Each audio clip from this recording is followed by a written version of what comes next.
Welcome to another edition of the It's Cavalier podcast. It's your boy Mac. Tonight, our Cleveland Cavaliers took on the New York Knicks for the third time of this season.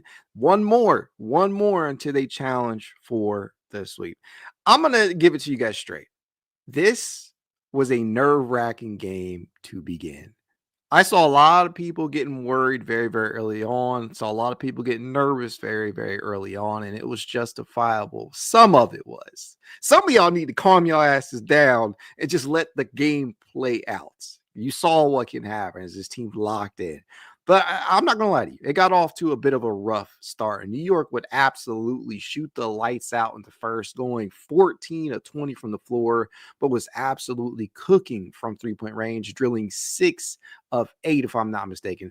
Folks, they began the game shooting 70% in the first quarter. That is not often the blueprint to success defensively. New York just could not miss as guys like Josh fucking Hart was drilling triples at an efficient clip in that first quarter. When that happens, it's not gonna go well. And they were giving Hart the full-on Isaac Okoro treatment, to be fair, which if you watch this team, you know exactly what I mean. They were leaving them completely open because Hart is not necessarily known as a sharpshooter out there. You can get away with sagging off of him. He is shooting just 33.2% this season. So I can understand why they were giving him that treatment. Nevertheless, he was very impactful in the first. And then OG Anunoby, he was absolutely cooking with a capital C in that first half as he would go 7 of 10 from the field, pouring 19 points. He was 5 of 6 from three-point range, and he was playing he's been playing some of the best basketball of his career as of late, as he was involved in so much out there early on, whether it be scoring, rebounding, assisting. He just had his hand on so many possessions and on the defensive end, right? We know he's been one of the better two-way wings in this league. That's why for so many years, a lot of teams were connected to him possibly via trade, even the Cavaliers at one point in time. But from the bottom of my heart, I was really, really relieved to see him pick up his 4th foul early in that third quarter, which was very, very helpful to the Cavs' comeback efforts in the second half. And then we all know what happened next. Cleveland turned on the afterburners in that third quarter and went on a massive run to take the lead. They outscored New York 38-25 in the third quarter and just really wouldn't let their foot off the pedal from there on out. They outscored New York 33-20 in the fourth quarter as well. So you just look at that. They outscored New York 45-71. Listen to that. 45-71 in the second half in this game, and it resulted in a Cavalier victory 124-105. Now, I will throw the caveat out there. They are dealing with some injuries. No Jalen Brunson. I think this is his 13th missed game of the season. So let's call it a spade. Let's be honest, right? I want to be completely transparent in that. I take nothing away from this victory from a competitive standpoint. I'm searching for the right word to use. I'm not a wordsmith, but I'll put it this way. There was nothing that could have happened in this game, good or bad, that would have changed my mind on the direction that this team is heading in, right? They're now, if I'm not mistaken, 17-5 post All-Star break. And you wouldn't believe that. You wouldn't think that, considering how some people have talked about them. I mean, shit. I think people have just gotten so damn spoiled with how good they have been this season that they look at the second half that they have had from an efficiency standpoint and they're like, these guys suck. I've seen so much floating around on social media, and I'm like, just sit down. Just enjoy what you are saying, because I said this. I was on Knicks Film Room to preview this game earlier today, and one of the things that was asked of me was, how am I enjoying this season with the level of expectations that have been warranted and have been created by such a historic season that this Cavaliers team has been having? And to me, it's like, man, you just got to sit down and enjoy these moments. Enjoy watching them work through adversity. Enjoy watching them try and figure things out on the fly, because I think we've gotten to a place where we are not enjoying the day-to-day. We are not enjoying the journey. We just care about the end result.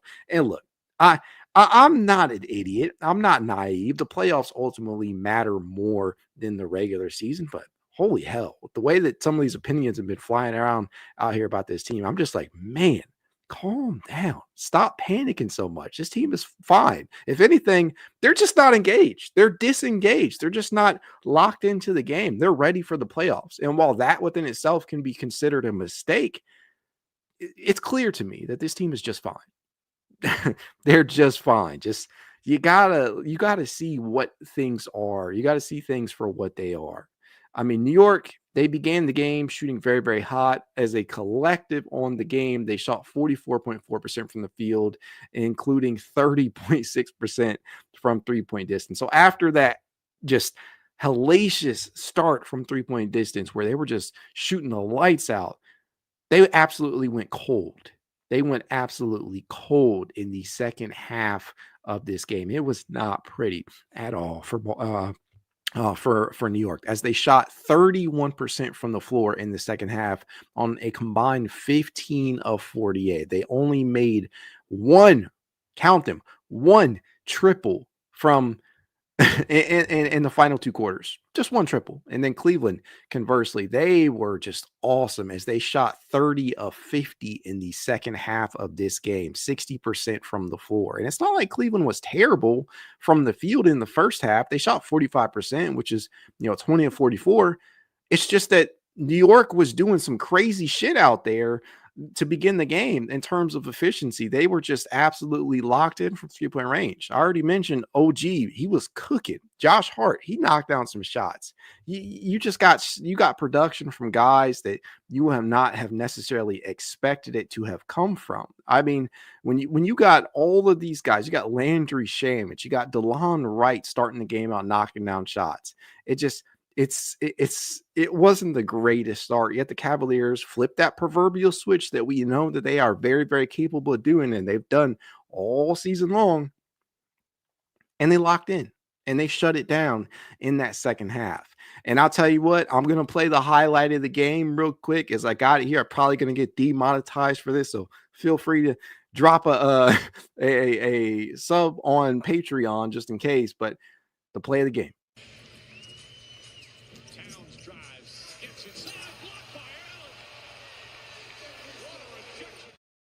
That right there, that shit right there deserves a second play. I got to play it again.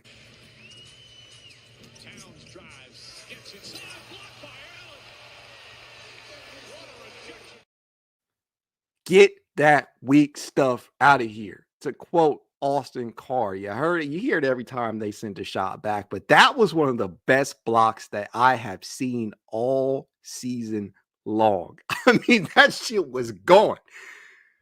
Jarrett Allen absolutely owned Karl Anthony-Towns on that possession. And this is by no means saying that Cat had a bad game, because Cat, without Jalen Brunson out there, Karl Anthony-Towns and OG Anunoby had to carry the offensive load. And Cat would finish with 25 points, 13 rebounds, and assist, but he turned the ball over 7 times, by far the most of any player on the court tonight.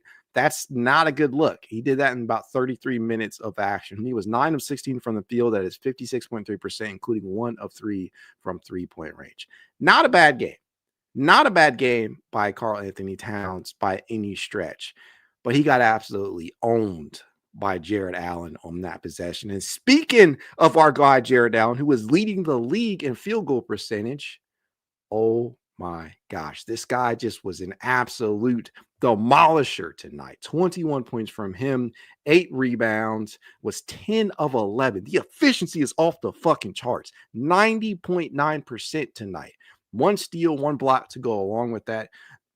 Just destroying those soft allegations. I don't want to hear it anymore. Please just shut the fuck up if you're going to call Jarrett Allen soft. I do not want to hear. This man is so underappreciated. He gives and gives and gives, and people just continue to not respect what he brings to the table. This man, I feel like I should play it one more time, and I'm good.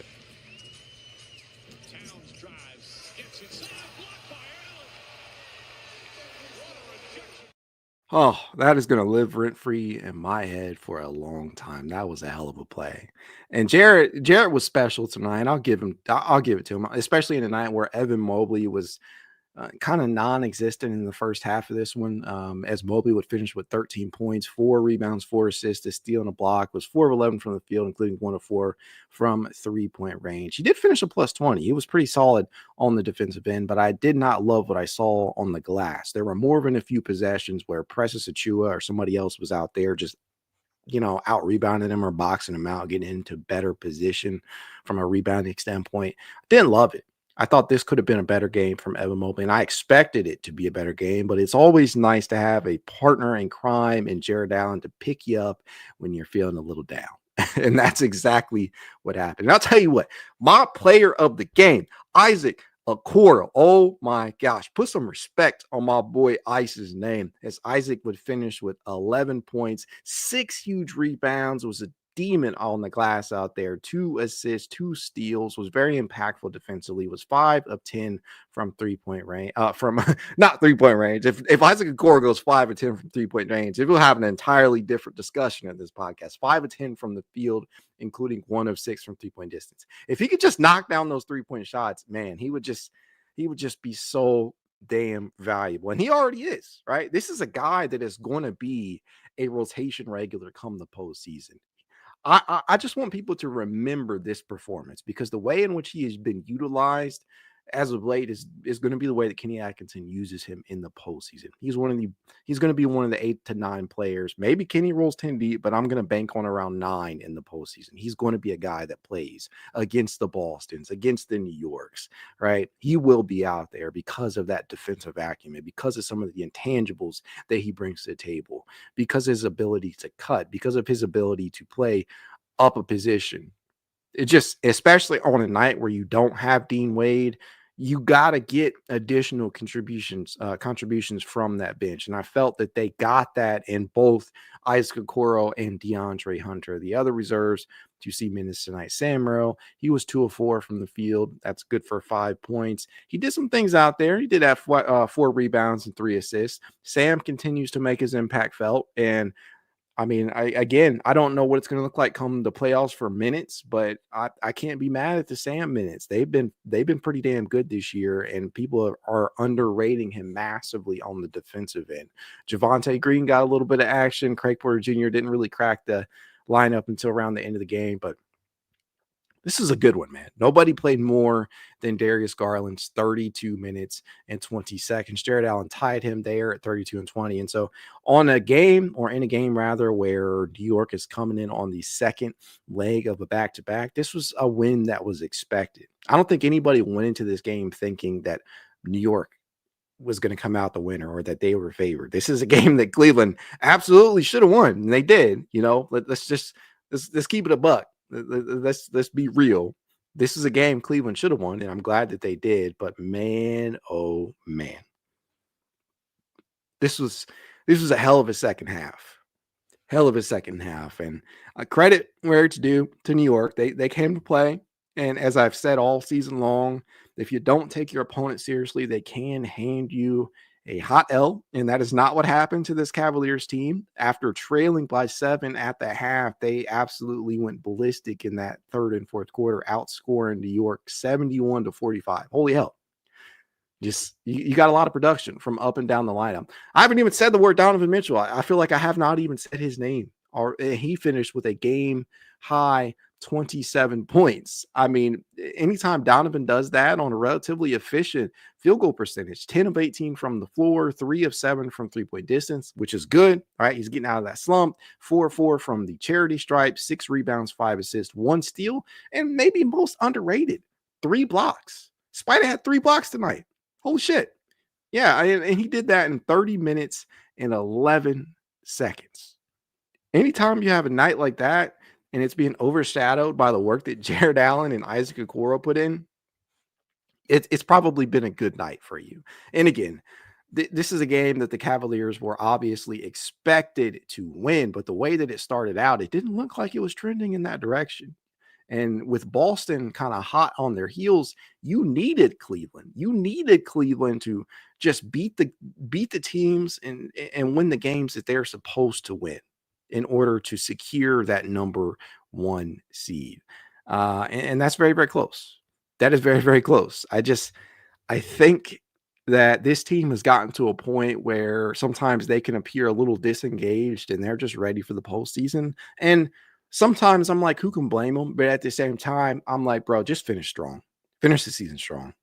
It's better to go into the season, go into the playoff strong than to back your way in on the losing streak or playing some inefficient basketball. But this team is 17-5 now post All-Star break. They're fine. They're fine. And again, let's not forget Dean Wade missed tonight. Ty Jerome's been unavailable. Once those guys come back, they'll be okay. They'll be okay. People are just losing their shit for no reason. But I'm proud of the way that they responded in the second half, and I'm proud of the way that everybody seemed to kind of take on the personal challenge. Jarrett Allen in particular, right? 21 points, 10 of 11 from the field, is going to continue to add to that league-leading field goal percentage. If you don't see the value in a guy like that, you probably you're not going to. Yeah, I just don't understand. I don't understand it. And you look at what's happening to Boston right now. They're losing to Miami. They're taking an L. Miami is up big right now as of recording this. And I think that will all but eliminate. I think they would have to go perfect down the stretch now. I think maybe. Don't quote me on that. I'm not 100% sure. I think they need to lose at least 2 games during these final couple in order for them to get eliminated from getting the number 1 seed. And in Cleveland, right, obviously, as Cleveland continues to win, that is going to become less and less of a possibility. So just honestly, glad to see Cleveland win. Happy to see Boston lose, conversely. So that's a win-win. That's a good night, in my opinion. I'll drink to that. That's exactly what I'm about to do. Man, I'm feeling pretty good about this performance. Again, Isaac Okoro was wonderful tonight. Jarrett Allen was awesome. Donovan Mitchell was pretty damn solid. I was a little less enthused from the offensive performance I got out of Evan Mobley, but I'll make do. DeAndre Hunter off the bench tonight. He was pretty damn good too. 6 of 11 from the field, 16 points, 2 rebounds to go along with that. You got contributions from everybody you needed to. And that should make everybody feel good. It was a good game, good performance, and hopefully the Cavaliers can sweep New York the next time that they play them. And I feel pretty good about their ability to be able to go out there and do that. And with that being said, let us go ahead and hop in to the chat. Right off the bat, I got to go to my boy Tony the chauffeur, constantly interacting with me, sometimes negative. No, sometimes positive, most of the time negative. Let me just keep it a buck. Tony, you know. Tony says, Matt gonna want some apologies. Hell yeah, I'm gonna want some apologies. Some of y'all just won't stop with this. The sky is falling and the Cavaliers are playing shitty basketball and they're inefficient when they're 17-5 now post All-Star. Yeah, I think people just need to lighten up a little bit. Leonardo T says, JA with the finger wag, baby. Play that damn video again.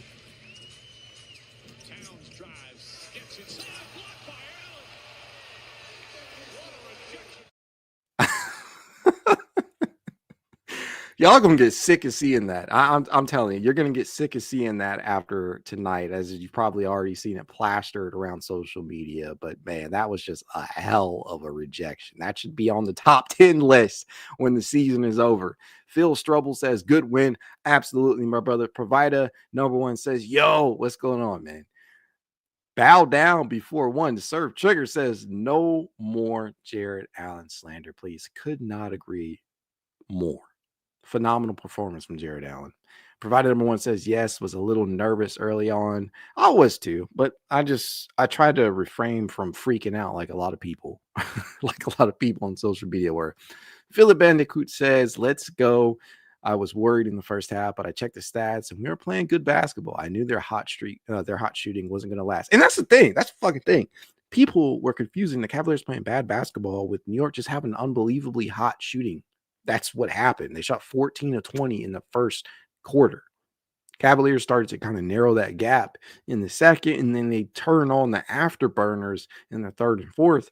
But yeah, they were going to come down to earth. They're not a great three-point shooting team. Josh Hart, when you see him knocking down trays at the rate that he was, it wasn't going to be sustainable. OG, he's overtaxed. They're on the second leg of a back-to-back. They were not going to be able to continue that production. They just were not going to be able to do that. Jimmy Day says Celtics would be Knicks in 5. So glad they the 3 seed. Pacers tougher. Yeah, I mean, I look at I look at that side of the bracket, and honestly, I think that there are a lot of solid arguments to be made for New York possibly being beaten in the first round. I don't know. As it stands right now, the playoffs started tomorrow. The Knicks would match up with the Milwaukee Bucks. Do they win that series? I'm not entirely certain. I mean, I'm just not. And there's just a game separating the Detroit Pistons from the Milwaukee Bucks. If they faced off with if they found themselves up against the Detroit Pistons, I'm not so certain they walk away from that matchup. I think Detroit could absolutely beat New York in a 7-game series. Professor SP8 says Cavalanche, yes, 71-45. That was the scoring difference in the second half. Leonardo T says, can't believe we're in April already. Feels like yesterday I was watching summer training camp clips. Yeah, I mean, the season has just flown by. Talking to Grubman Media says some fans were saying that they're a first or second round exit. It's just crazy the amount of vitriol that's thrown out and the amount of overreactions that occur after a rough start. And then people want to switch their tunes in the second half or just remain silent. And I'm like, okay, if you're going to do that, stay on that side once the postseason begins, or walk it back. And I think we're living in a society now where people are afraid to admit they're wrong. And look, I hate to admit I'm wrong. I'll be the first person to tell you that. But sometimes you just got to accept that you may have thrown out some bullshit. Jake West says that block was amazing. Hey, man, it was one of the best blocks I've seen all season. Adam Majet says, sup, fam, go Cavs. Go Cavs indeed, man. What's going on? Leonard T says, God damn. Yeah, I'm assuming that's about the block. Jordan Mack says, do you think the Pacers can the 3 seed down the stretch and we play the Knicks instead of play the Knicks instead and Pacers play Boston? Because not gonna lie, I want that. We play the Knicks one more time. No, I frankly, I don't see it happening, but we'll have to see. Cleveland Cavalier says, let's go Cavs. Completely agree with you, man. He also says 61-15. I mean, the franchise win-loss record prior to this final stretch of games, I was like, oh man, there's no way that they're going to pass on the ability to break that record. And it's still possible. The most games they've won in franchise history is 66. That means they went 66-16 in their best season. That was during the 08-09 season. We all remember it very well. LeBron and company. At 61-15, it's still technically possible for them to finish the season with the franchise record in wins at 67. They gotta win out. They can tie it, right? You take an L, then you could potentially tie it, but let's not do that. Let's win out down the stretch. Let's break the record.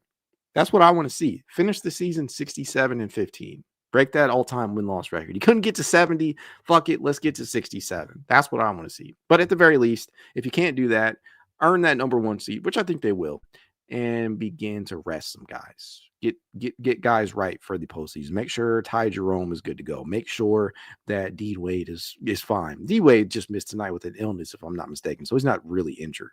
But yeah, make sure your core is healthy. Make sure your playoff caliber rotation is healthy, and I'm fine. If they don't break the record, I'm okay as long as they're healthy and they get the number 1 seed. But man, just a solid performance tonight all the way around. Wasn't always great. The first half was not particularly beautiful. The first quarter in particular was what was really irritating. But the second, third, and fourth quarters, the Cavaliers clearly started to turn things around, and that's exactly what you saw. I mean, you just look at it, right? The Knicks outscored Cleveland 34-28 in that first quarter. And then in the final three, they only outscored Cleveland by 1 point in the second. And then they themselves got outscored by 13 and then outscored by 13 again in the fourth. It's just craziness, man. Just absolute craziness. Absolute craziness. I'm very, very proud of this team. I hope you guys are enjoying the journey, as I kind of let off by saying that people far too often get caught up in the end result and forget to enjoy the journey, which is the regular season. It's insane to me, man. Just enjoy what you're seeing. Enjoy watching these developments. Enjoy watching players break out. Enjoy watching the process in general. Just you got to respect the process, and the Cavaliers have been doing that all season long. They've rarely fallen victim to trap games, and this could certainly qualify as a trap game. And they've always met the challenge. They've always met the challenge, and I couldn't be any happier about the performances from an individual standpoint. And I'm glad that the Heat decided to help us out, right? Beat the Boston Celtics. You love to see that. Anytime the Cavs win, Celtics lose, it's been a great night. It's been a great night. You look at the schedule moving forward. They have another matchup against the San Antonio Spurs, which it was kind of a contested game, even without Wemby, even without De'Aaron Fox. That's coming up on Friday night. You got the Kings coming. You got the Kings coming to town on Sunday. You got the Bulls. You got the Pacers. You got the Kings, and you got the Pacers once more to close this season out. I'm looking at this schedule and I'm feeling pretty damn good. I think they can beat the Spurs. They should. I think they can beat the Kings. I think they beat the Bulls. They've been kind of pesky as of late. And Indiana is probably the most dangerous team of this bunch. Probably the most dangerous team of this bunch left. And we got to play them twice. And with the way that seeding is kind of working itself out right now, these teams are going to be pushing, right? Indiana is only 3 games back of New York for that 3 seed. Inversely, they are only 3 games ahead of the Detroit Pistons, who will no doubt be pushing. So those should be some tough matchups, and that you got one that closes out the season and you got one that's the third to last game. So I don't know what Kenny Atkinson's going to do in terms of like the rotation, and if he's going to play the starters heavy minutes, or if he's going to opt to get some of the deeper reserves minutes, some of the young prospects that we have, like a Naquan Tomlin or a Luke Travers, or Monty Bates, guys like that. But with the way that seeding is kind of shaken out here, I'll be very interested to see if Kenny actually plays the regular rotation guys their regular complement of minutes, considering the opponents that they do have. And we'll have to see. Either way, as long as they lock up the number 1 seed, I'll live. Even if they take a couple of L's down the stretch here. I would love to see them break that record. But as long as they enter the postseason healthy, that should be the primary focus. Get the best seed that you can and enter healthy. Jordan React says, never going to forget when Knicks fans said after the first game that they gave us, let's see the Cavs do it again. Since then, they couldn't beat us. Yeah, and I mean, we gotta try and be, I guess, objective when we talk about the health of the Knicks, right? They did not have Jalen Brunson. They were missing a lot of their guard depth, frankly, tonight. But, still a win is a win. I mean, I'm not going to discredit what the Cavaliers have been able to do. But, I mean, the Cavaliers are staring at a season sweep of these Knicks. If they beat the Knicks on the 11th, about 9 days away from today, then they will have swept the New York Knicks, which I feel like hasn't happened in a while. I haven't checked the last time they've done that, but it feels like it's been a minute. And considering where these two teams were just 2 years ago in that series, just completely different. Continuity wins out. That is shown. Continuity wins out. Everybody who wanted Cleveland to make some big ass change to their core in the postseason, in the offseason rather, I'm sure they feel damn silly right now. It's okay to be wrong. It happens to the best of us, but I hope that if you were one of those people that you are glad to be wrong, because this team has just been doing some crazy shit this year. We'll have to see what they do, because I think the overwhelming and prevailing thought process with this team is, okay, we've seen what they can do in the regular season for a couple of years now. Can they replicate that same level of success come the playoffs? And I think what they're doing is sustainable, right? They're not going to shoot lights out every single game. Hell, tonight did not have the feel of a game in which they shot lights out. They only shot 32.4% from 3-point range tonight, and they still won by 20, nearly 20, right? They won by 19 tonight, and they only shot 32.4% from 3-point range, but they were very, very efficient from inside of the arc because they shot 53.2% from the field overall. A big portion of that was their ability to get into that painted area, whether that be getting the ball to Jarrett Allen down low in that low post, or by knifing into the painted area, whether it be Donovan Mitchell or DeAndre Hunter or Darius Garland. Or Isaac Okoro cutting to the basket, or Evan Mobley doing what he does. But a lot of that was just inside and around the rim, which I've discussed, I feel like ad nauseum as of late. That's just had Alex Hoops, one of my favorite content creators, talk about this just on the last stream. But I say all that to say, this team should be able to replicate much of what they have done in a playoff setting. When things tend to get a little bit tighter, when teams tend to play drop a little bit more, or a lot more, frankly, and ask your stars to beat that, and for your ancillary pieces and your supporting cast to step up, right? If a team like Milwaukee or Boston, who loves to switch everything, if they decide that they're going to try and target Darius Garland and try and take Donovan Mitchell, who has just been absolutely a killer against them, if they decide that they're going to try and take them out of the game, you're going to have to rely on Evan Mobley and DeAndre Hunter and Dean Wade and Jarrett Allen to step up, and I think they can.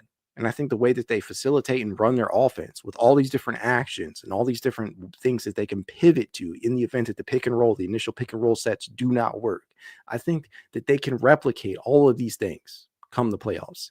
And time will tell. I think that will be the biggest thing.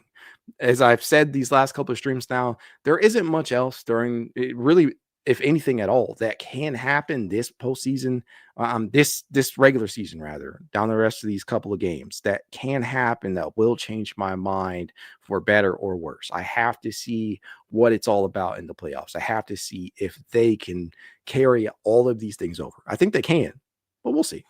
We'll see. I think that's a perfect place to end it tonight. I hope you guys enjoyed tonight's stream. I hope you enjoyed tonight's game. And as I always tell you, if you'd like to reach out to me, you know how you can. It's Cavalier_pod on Twitter, TikTok, Instagram, YouTube, and more. If you want to be added to the Cavalier Discord chat, you know what to do. Leave a rating, leave a review, send a screenshot, send a review to iscavalier53@gmail.com, and I will send you said invite. If you want to support your boy in a small but helpful way, consider becoming a member over on Patreon. You can do so for as little as $1 a month. As always, go Cavs. Have a good night.